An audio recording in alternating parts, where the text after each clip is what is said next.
오늘 여러분과 함께 다시 한번 믿음의 개혁을 이라는 제목으로 하나님의 말씀 나누겠습니다. 여러분, 하나님은 말씀을 사모하는 자들을 사랑하십니다. 여러분, 하나님은 말씀을 존귀히 여기는 자들을 축복하십니다. 여러분, 성경의 다윗 왕은 모든 왕들 중에서 최고의 왕입니다. 다윗 왕 이후에 최고의 칭찬을 받은 왕 누굴까요? 솔로몬? 아닙니다. 바로 요시야 왕입니다. 요시야 왕이 유명하고 존귀히 여김을 받는 것은 그의 믿음과 과감한 신앙 개혁 때문이었습니다.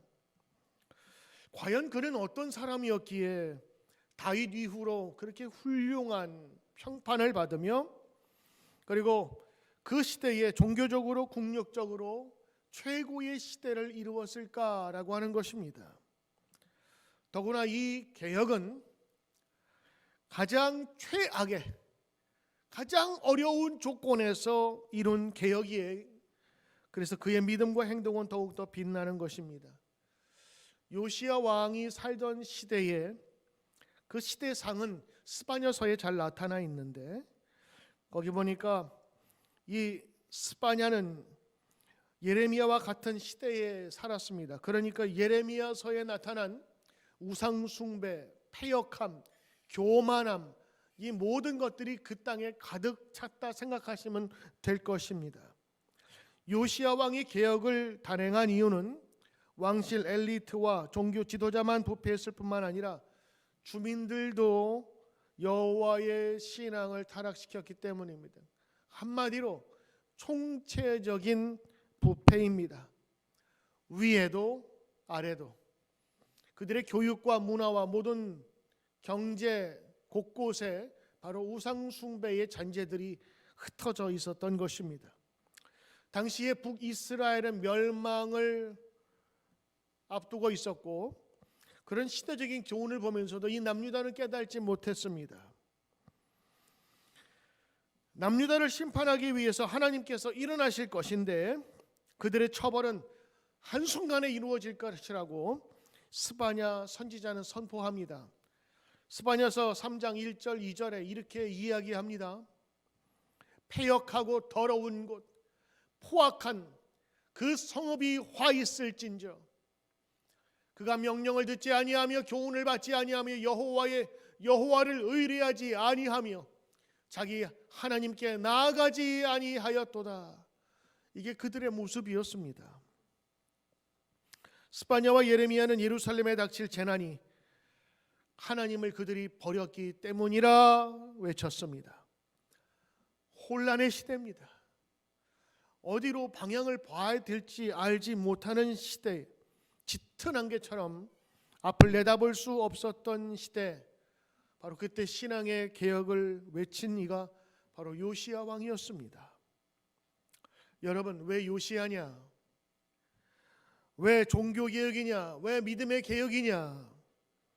오늘 이 시대가 마치 요시야 시대의 총체적인 부패와 하나님을 멀리 떠나고자 했었던 인간의 마음의 시대와 비슷하게 닮았기 때문입니다.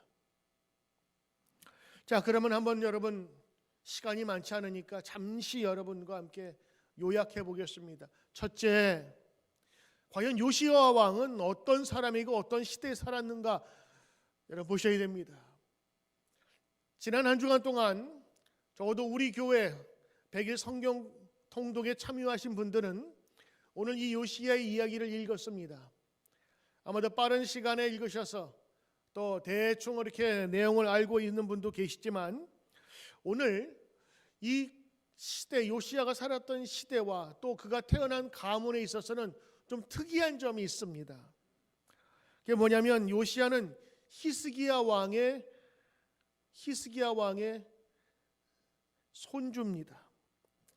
히스기야 왕이 므낫세를 낳고 므낫세가 아몬을 낳고 아몬이 오늘 요시야를 낳은 겁니다. 그 가문의 내력을 보면 히스기야 왕 때 조금 믿음으로 다시 한번 부흥되는가 싶던데 이상하게 그 믿음의 아버지 히스기야와는 다르게 이 므낫세는 오히려 하나님을 믿는 신앙을 거부합니다. 오히려 성전 안에 우상의 제단을 세웠고 신접한 자들을 들여 점을 치고 심지어는 아들들을 불태워서 이방신에게 바쳤어요. 이런 왕이, 이런 아버지가 어디 있습니까? 흔히 말하면 예배당 안에 여기다가 푸닥거리하는 무당의 산당을 지금 세렸단 말입니다. 오랫동안 백성들도 그를 따라서 혼탁한 우상 숭배에 빠지고 말았습니다. 왕이 이러하니 백성들이나 신하들은 어떻겠습니까? 이런 오랫동안 통치한 므낫세의 왕의 그 다음으로 왕에 오른 사람이 그의 아들 아몬인데, 성경은 아몬이 부친과 같이 행했다고 악한 왕이라고 기록을 합니다. 근데 이 아몬 왕은 왕이 되자마자 2년 만에 암살당해서 죽어버립니다. 구테타에 의해서 죽여버리는데 어떻게 된 일인지 아몬의 아들 요시야가 왕이 됩니다. 8살 난 요시야가 왕위에 오르면서 그가 느꼈던 왕에 대한 생각은 어떠했을까? 8살 때 자기 아버지가 죽으면서 곱게 죽었겠어요? 피 흘리면서 궁전에서 칼이 난무하면서 그리고 아버지의 죽음을 통곡하는 그 울음을 들으면서 그는 왕위에 즉위했겠죠. 큰 소요와 죽음의 피냄새, 그것이 요시야가 느꼈던 왕의 냄새였습니다. 왕위가 얼마나 위태로운지, 한순간에 날아갈 수 있을지를 그가 어려서부터 보았을 것입니다. 더군다나 요시야가 다스려야 될 이스라엘은 이미 멸망할 것이라는 예언을 받아 놓은 상태입니다. 이미 시한부 인생을 살고 있는 나라입니다. 어느 것 하나 희망적이지 않습니다. 암울하고 어둡습니다. 할아버지와 아버지가 하나님 앞에서 저지른 죄의 무게와 그 엄청난 우상 숭배, 그리고 아버지가 암살당하며 피 흘리며 죽었던 그 선명한 기억들이 요시야가 갖고 있는 생각이었습니다. 그것이 현실이었습니다. 그런데 정말 이 요시야가 예상치도 못하게 종교개혁을 완수하고 국력을 크게 회복시켰다는 것입니다. 그런 의미에서 이 요시야의 종교개혁은 더 뛰어난 겁니다. 사실 여러분, 솔로몬이 위대한 왕이라고 하지만 솔로몬은요, 아버지 다윗이 다 이루어졌어요. 성전 건축을 할 때 필요한 자재, 필요한 인적, 그 다음에 모든 네트워크들 다 이루었고 솔로몬은 거기에다 숟가락 얹은 거라고요. 근데 요시야는 달랐어요. 아무것도 없었단 말이죠. 우리가 어떤 형편에서 태어났는가, 얼마나 열악한가를 여러분 우리가 이야기할 때 요시야를 보면 우리는 이런 말 할 수가 없어요. 사실 요시야처럼 일찍이 하나님을 알아 하나님을 경외하는 것이 목적인 사람에게는 사실은 이런 어려움이 있을지라도 하나님께서 도우시는 것을 그가 직접 체험하며 경험하는 것입니다. 어떤 사람이 요시야를 금수저라 부른다면 요시야는 당장 일어나서 그럴 거예요. 내가 금수저라고. 금수저는 흙수저와 반대로 유명하고 명망 있는 집안에서 편안하게 다른 사람들보다 훨씬 좋은 조건에 그냥 태어난 사람을 이야기합니다. 그래서 밥 먹을 때도 그물인 수저를 먹는 그런 신분을 이야기하는 거예요. 근데 여러분, 이 시대의 왕이 돼서 좋았던 게 뭐가 있을까요? 한참 지금 뛰놀기도 바쁜 8살짜리가 왕관 쓰고 왕위에 앉았는데도 기쁠까요? 더군다나 왕위에 앉았던 아버지가 칼에 찔려 죽는 모습을 직접 체험하고 경험했던 그가 왕위에 오르고 싶었냐겠냐고요. 요시야는 동의하지 않을 것입니다. 나는 신분상 왕이지만 누구나 다 왕이 되고 싶어하는 이 자리에 나는 희생양으로 서지 않고 싶다.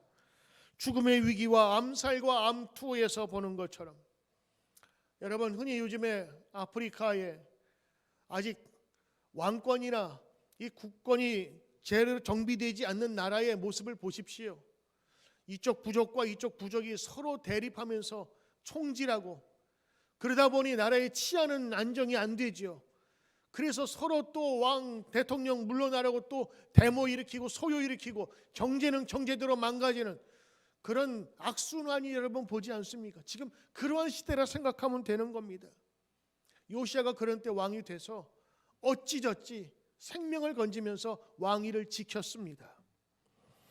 621년 드디어 종교개혁을 단행하는데 이거는 한순간에 계획된 것이 아니라 오랫동안 그의 마음에 품어왔던 겁니다. 즉위 18년에 여호와의 성전을 수리하는 가운데 대사장 실기야가 율법책을 발견하게 됩니다. 그 율법책을 발견하면서부터 그의 마음이 회개의 영이 불어닥치면서 기도하는 가운데 이 성전 개혁 그리고 종교 개혁을 시작하게 된 것입니다. 이것을 통해서 요시야 왕은 남유다 북이스라엘을 아우르는 전무후무한 개혁을 시작하게 됩니다. 여러분, 이런 환경 속에서 시작한 믿음의 개혁이기 때문에 그의 개혁이 더 돋보였던 것입니다. 자, 그렇다면 두 번째입니다. 요시야가 살던 세상의 종교적인 분위기와 그리고 그 세상의 모습은 어떠했는가? 바로 두 번째, 바로 그 세상은 하나님의 말씀을 잃어버린 세상이었습니다. 여러분, 송충이는 솔잎을 먹고 살아야 한다고요? 하나님의 백성은 하나님의 말씀으로 살아야 되는 것입니다. 말씀을 떠난 백성은 이미 하나님의 백성이 아닙니다.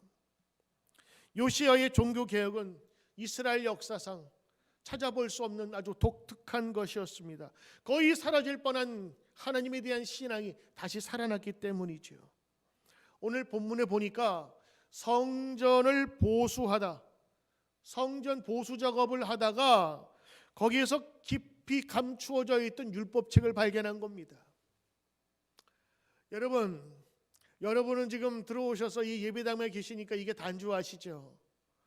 여기 지하실에 가면 아주 깊은 지하실 보관소가 떠 있고, 저 위쪽으로 올라가시면 숨겨진 통로로 이 위에 종탑에 또 종이 있습니다.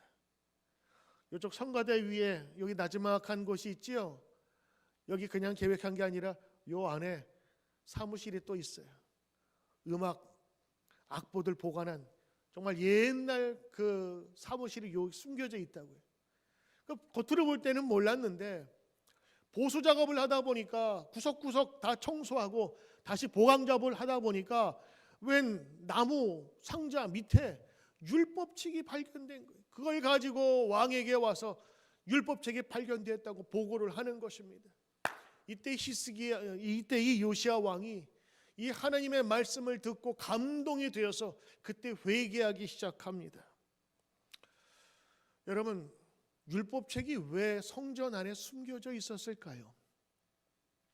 그것은 그 할아버지 때, 그 아버지 때에 여호와의 말씀이 발견되기만 하면 다 불태웠거나 아니면 박해의 도구로 쓰였기 때문에 그 말씀을 숨길 수밖에 없었던 거예요.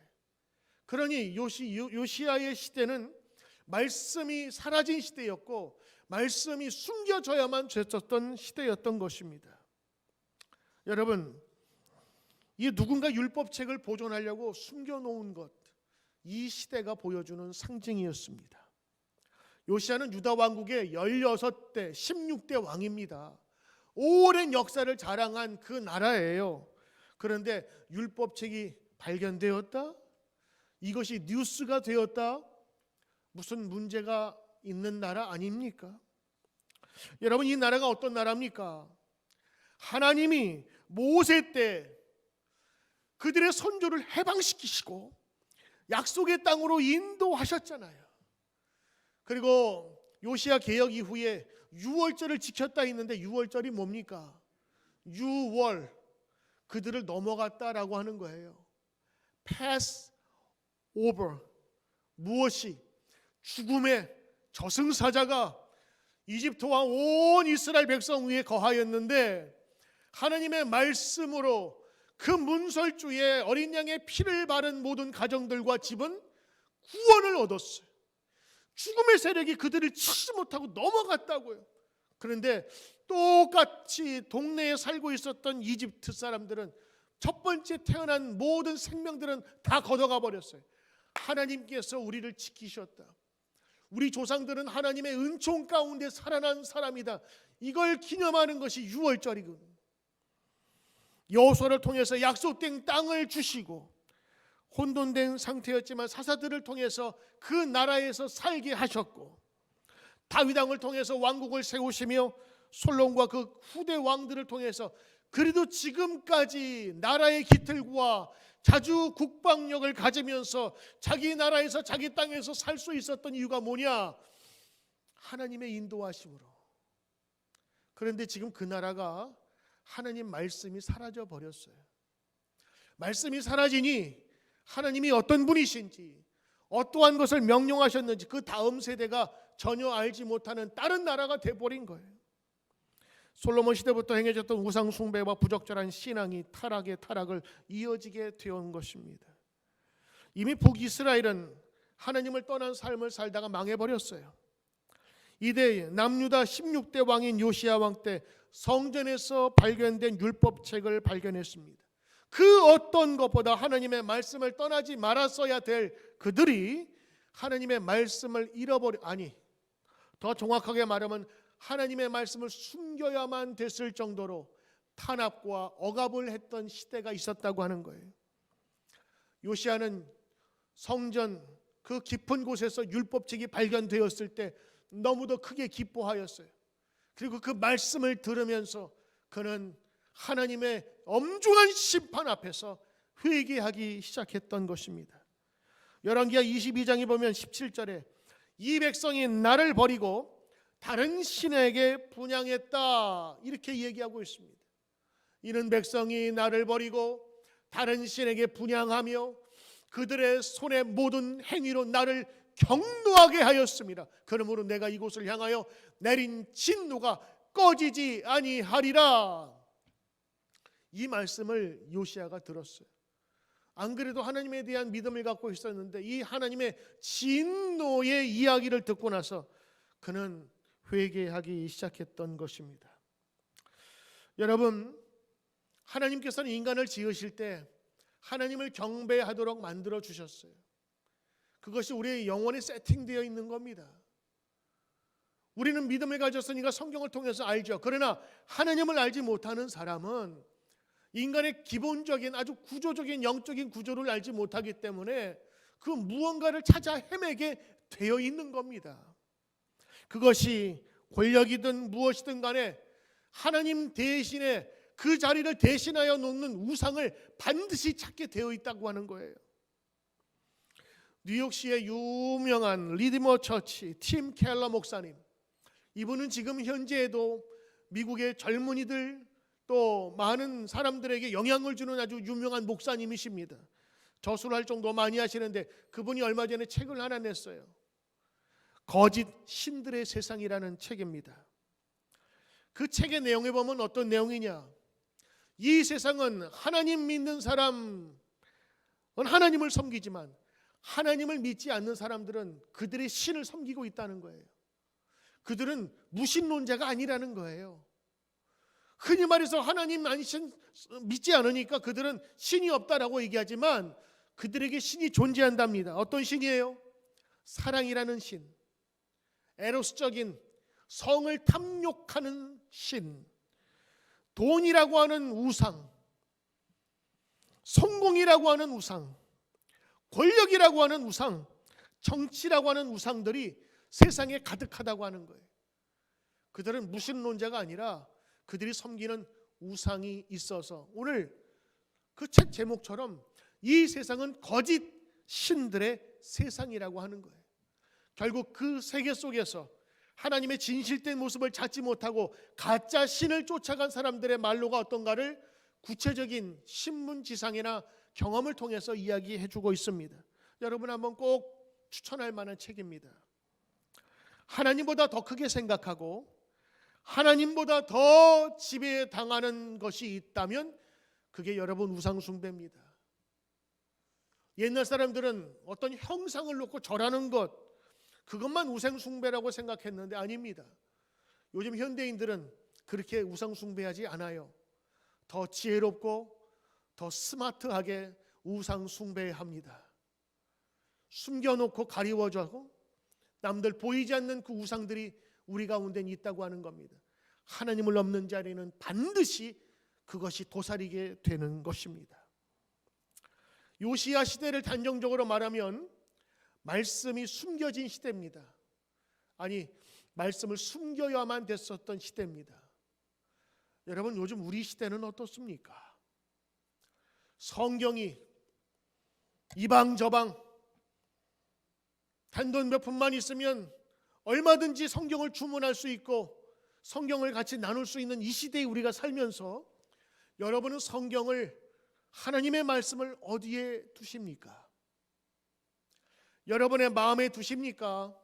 여러분의 인생 가운데 두십니까? 아니면 성전 깊은 곳에 넣어놓고 보지도 않고 읽지도 않지 않습니까?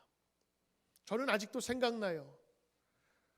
제가 옛날 섬기던 교회 우리 성가대 지휘자가 있었는데, 그럼 대학 교수님이시거든요. 유명한 대학의 음악 교수인데 교회에서는 그가 음악 전공자니까 그분을 지휘자로 모셨어요.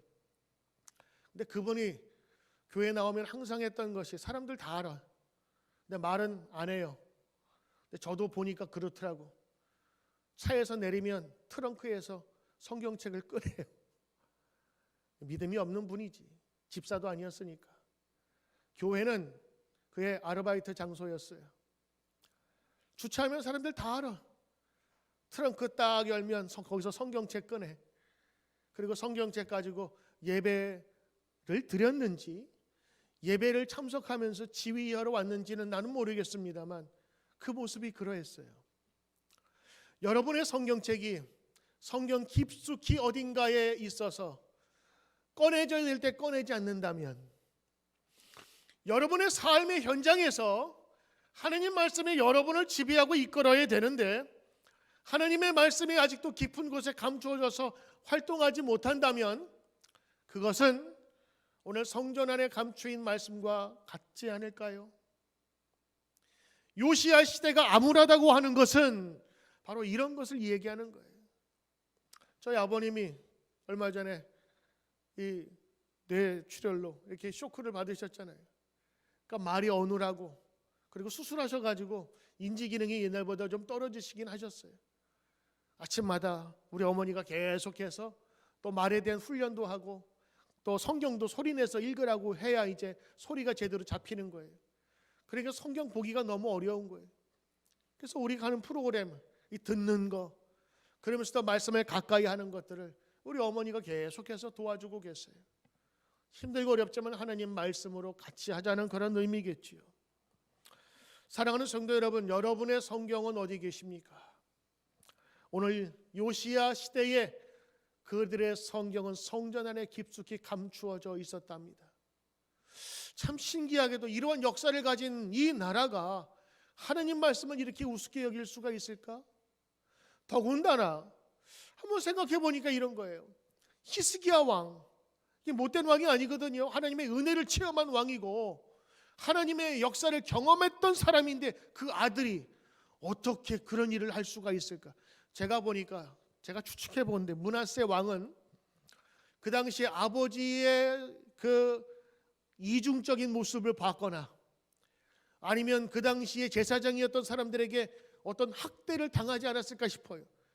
그러니까 그 반감을 가지고 성전 안에다가 우상을 일부러 들여와가지고 보란듯이 하나님 보시라고, 하나님이 어디에 있냐고 그렇게 살지 않았을까 싶은 거예요. 그런 더러운 혹은 안 좋은 영적인 가문의 그 피를 이어받은 요시야가 오히려 하나님의 이 큰 일을 했다는 것 자체가 놀라운 일입니다.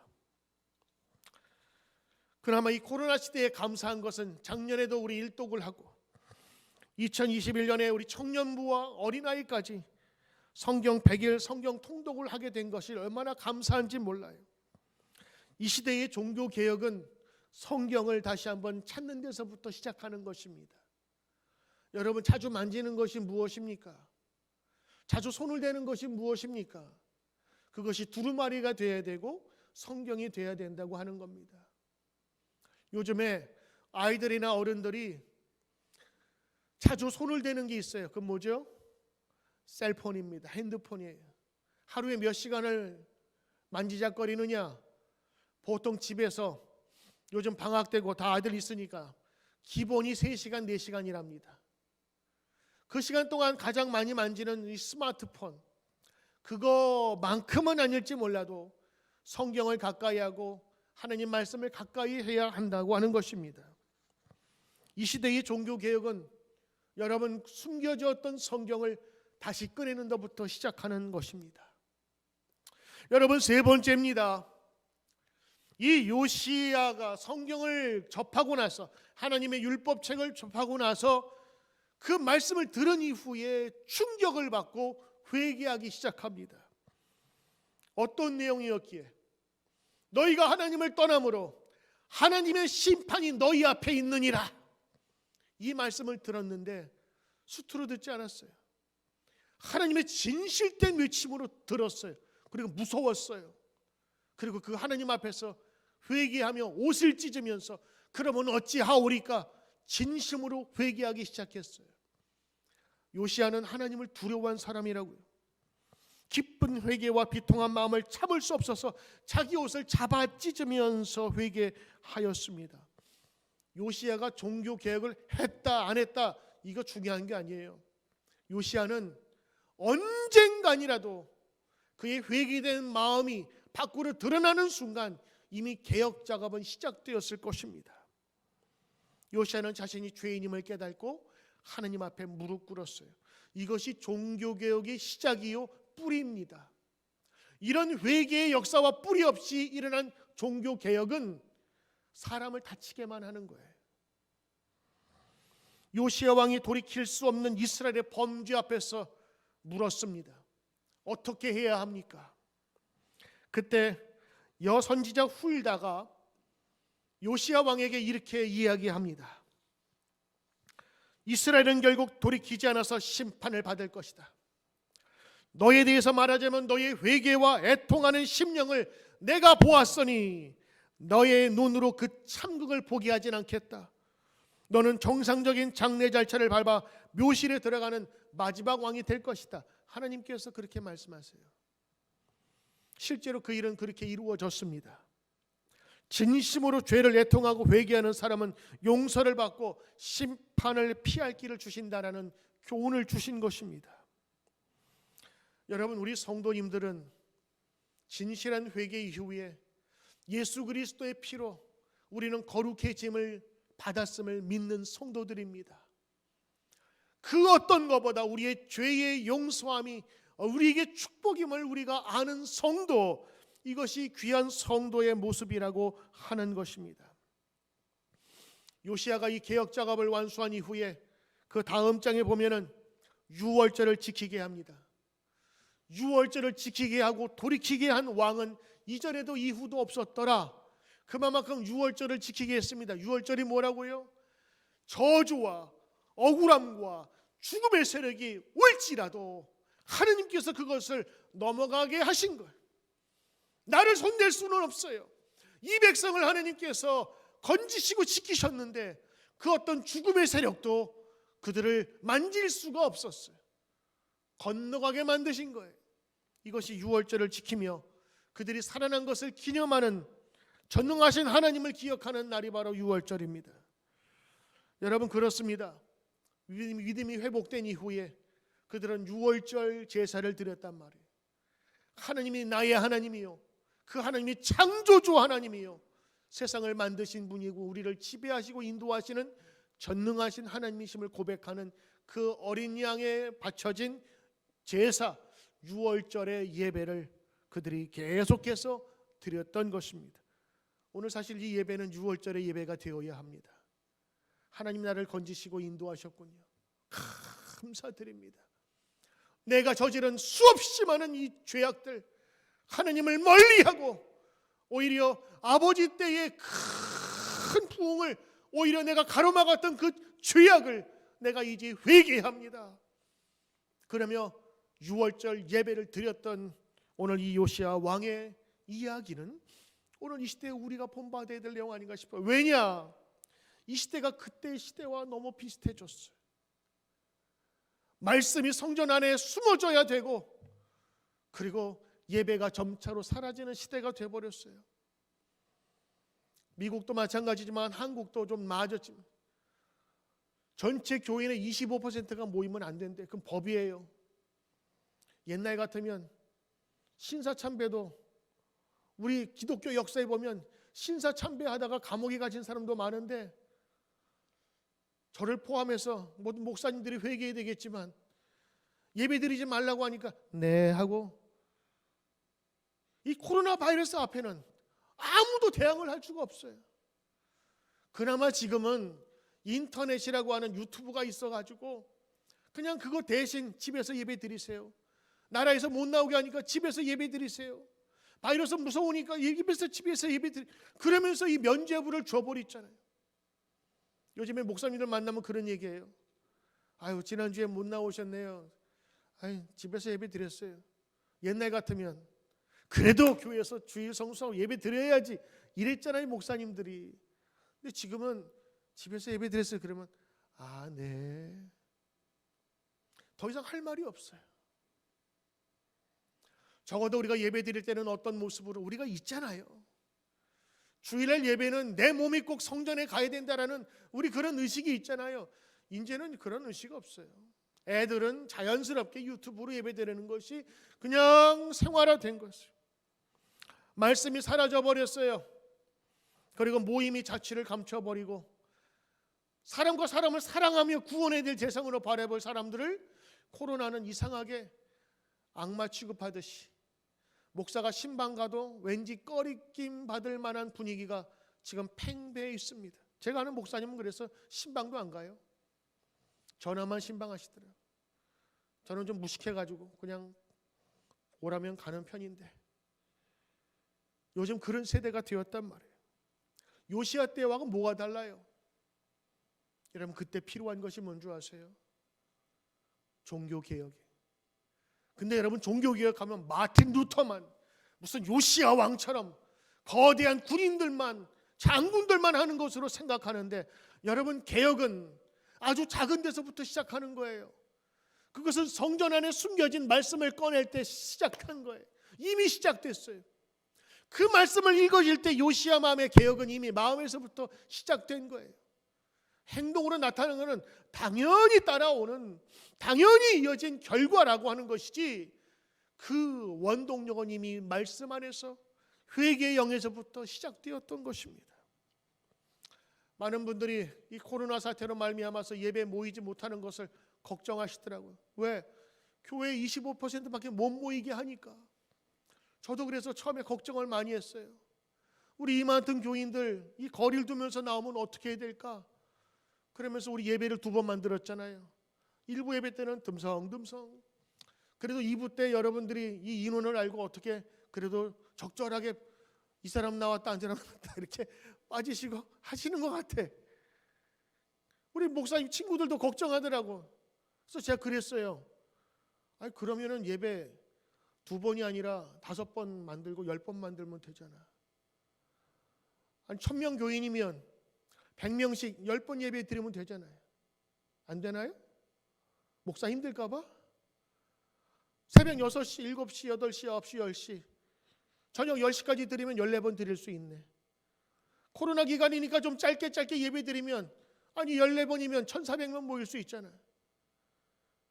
아니, 주일날 죽더라도 강단에서 죽는 게 목사가 영광이지, 한 사람 나와도 예배 드릴 수 있잖아. 그런 생각이 들더라고요.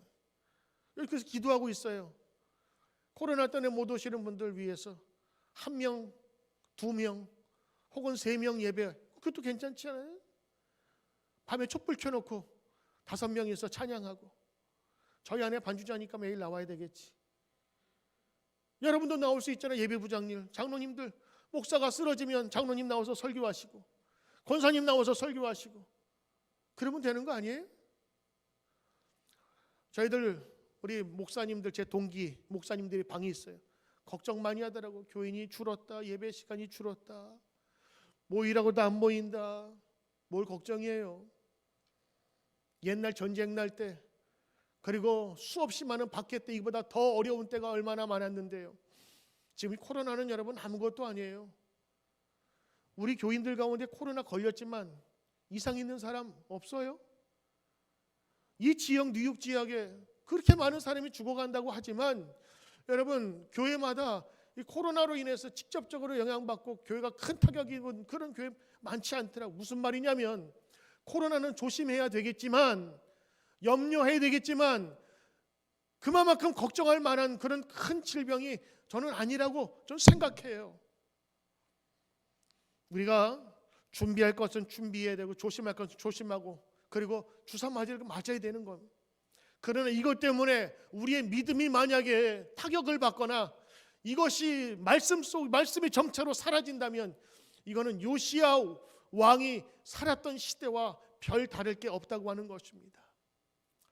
사랑하는 성도 여러분, 전쟁이 나도 믿음은 더욱더 불타올랐어요. 수없이 어려운 박해가 오더라도 이 기독교 신앙 그 박해로 말미암아 더 부흥되며 더 깊숙이 살지게 되었어요. 근데 지금 우리의 모습이 어떻습니까?